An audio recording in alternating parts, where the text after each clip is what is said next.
Hello, my name's Rachel and welcome back to my channel. So in today's video, we are going to be going through index funds. What exactly are they? What are the pros and cons of investing in them?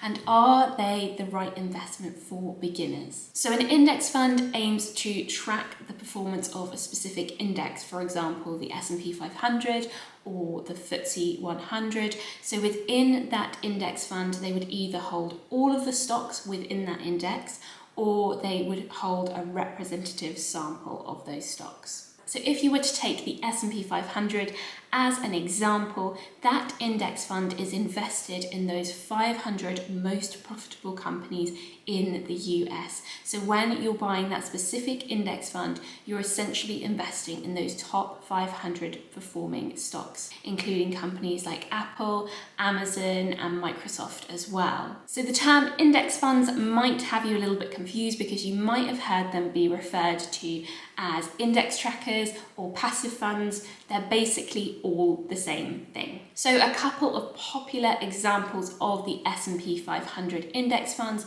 are Vanguard's VUSA or VUSA, which, as I said, will hold those top 500 holdings.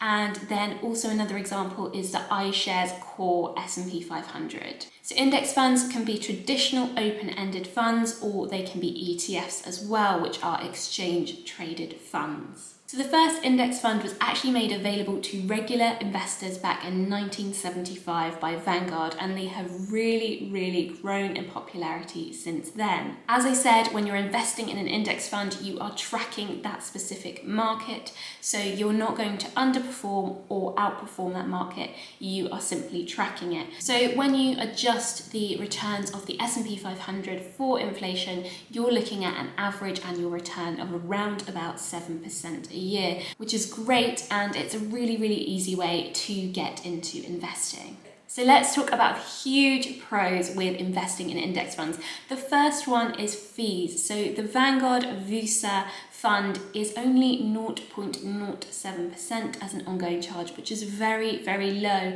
Now, if you were to compare that to an actively managed fund, so for example, I am invested in the Baillie Gifford American fund, the actively managed fund charge, the ongoing charge for that is 0.51%. So obviously a huge amount more. I choose to invest in that fund because it has historically outperformed the S&P 500 and has continued to do so for me. So it's worth me investing and paying those extra fees.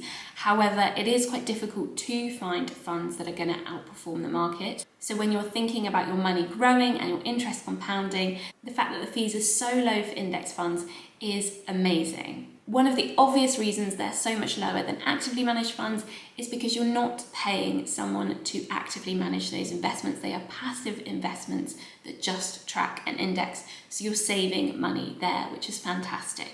So the other great thing about investing in index funds is that they offer you that huge level of diversity without you having to go out and create a very diverse portfolio yourself.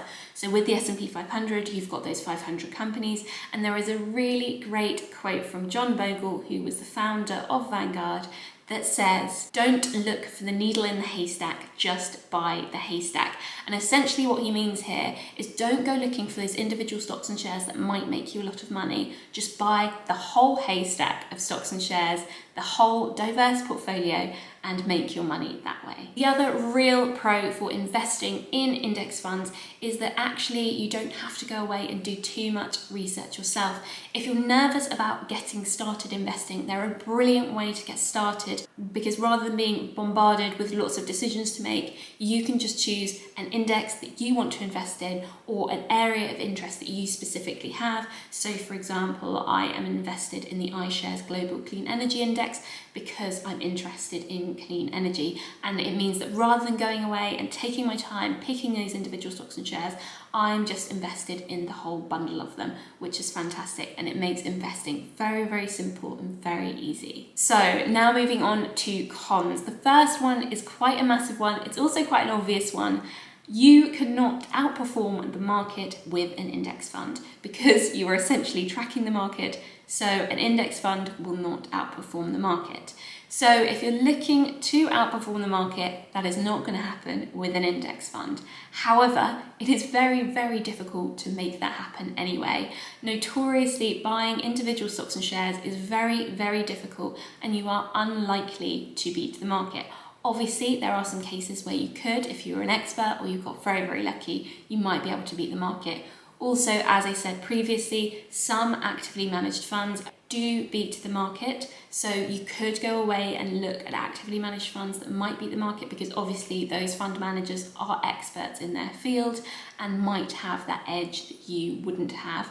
So there are ways to beat the market. That's how I personally go about beating the market, by investing in funds that beat the market historically and continue to do so for me. The only thing I would say about this is that it does take much more monitoring, because you want to keep checking that you are beating the market. Otherwise, you may as well just go ahead and invest in an index fund, because the fees are much, much cheaper with index funds. And then the only other con that I feel that there is with investing in index funds is that it's arguably less interesting. So it's really fun going away and picking your individual stocks and shares. It's nice if you're interested in it. It's nice to go away and do your research and think, maybe this one's going to be a really good one. Maybe it's going to outperform the market. However, as I said before, it is quite unlikely that you will beat the market by investing in individual stocks and shares.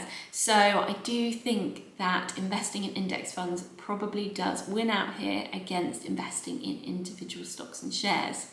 Having said that, I do hold a few individual stocks and shares for that very reason, that I find it interesting. I see it as a bit of a hobby. I don't necessarily think I'm going to beat the market, but I find it interesting and I enjoy doing it. So I do have individual stocks and shares myself. And then the rest of my portfolio is mainly actively managed funds, actively managed trusts, and then also some ETFs and index funds as well. I hope you found this video interesting. Thank you so much for taking the time to watch, and have a really lovely day. Bye bye.